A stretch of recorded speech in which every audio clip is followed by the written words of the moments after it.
Let's run it for the Todd Father.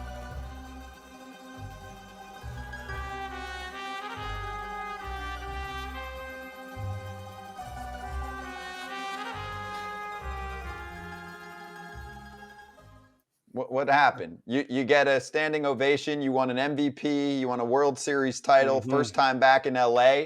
And it's strike one because you took more than 8 seconds to acknowledge the crowd. Yeah, I mean, Jim Wolf, love you, brother. But, you're a veteran umpire, man. Give him his due. Let him tip his cap.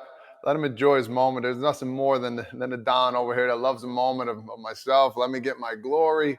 And then you give me strike one. Come on, bud. We're going to have a chat later, big dog. You're going to come. Next game you got in New York, I'm going to come up there. We're going to have lunch. We're going to work on that. Let my man Cody Bellinger get some love. The fans love them there. They appreciate him.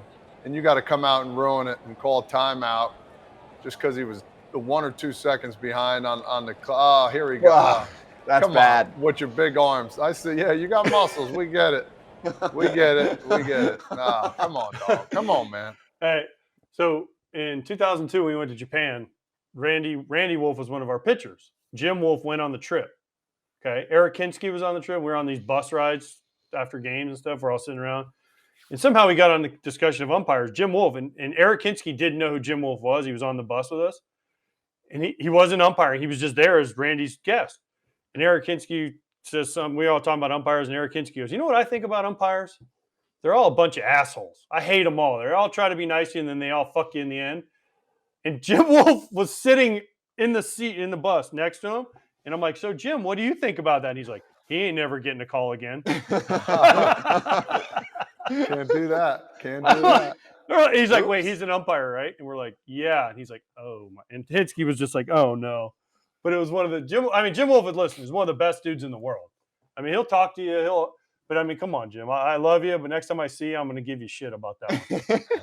That's good stuff. I was going to be a little bit more passionate about this, but I don't want to mess with the Don. I don't want to be the problem. I don't want to be laying next to Jim with the fishes. But I do have to say, like, based on the video, I don't think the LA fans were really given too much of a standing ovation. I'm not saying Bellinger didn't deserve one.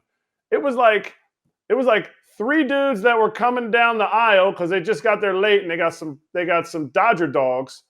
One dude was trying to get everybody up, and then 3 people were letting somebody walk down the aisle and they were clapping, and then they sat down. Like it wasn't a standing O. We're not talking like a Kutch type of standing O here.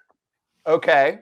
But what is our line here? Are we going to look around? Like, if I give you the paperwork beforehand and say, former MVP, won a World Series title, he has to be like Hall of Fame status? He did a lot in LA. He's well-liked.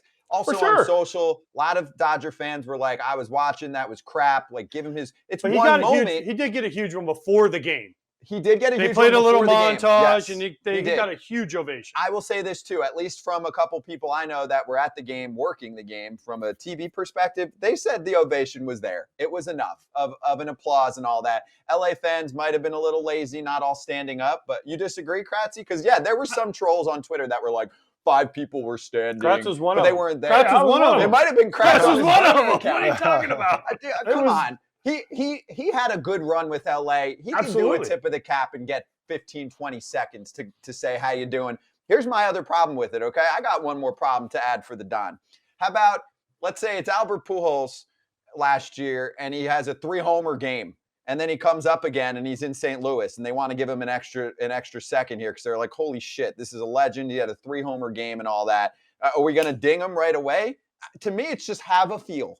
Sometimes there's a moment, and you know when the moment is. You work in baseball. Otherwise, we just have robots run the league, robots as umps. We don't need anything. You just submit your paperwork. This is when I think there will be a time that everyone will want to cheer and have extra time. Thank you. What are we, in elementary school? Just go on the freaking field, and you'll know when there's a moment, and stop the clock for 5 seconds. It's not a big deal. I don't understand how this is something that has to be formally filed. It's not like it happens every 5 seconds. We know when this is occurring, and you can feel it otherwise. Stop the clock. No big deal. I don't think it needs to be filed. My thing is, like, if Jim Wolf, I mean, maybe he completely punted on this, but I'm kind of on his side in the sense that and I watched, some of the video. I wasn't at the game, so there's more of a feel for people who are at the game. That's who I would listen to. But I feel like if Jim, was like, wow, what a moment. The catcher, I think Barnes was catching at that time. Like, wow, Barnes went out and we still dinged him. No, like, I feel like they were feeling the situation out and there wasn't a whole lot of fanfare. Like, he got his. I'm not saying he shouldn't have gotten it. He earned it. I mean, you win an MVP ever, you should get a standing ovation when you return to that team.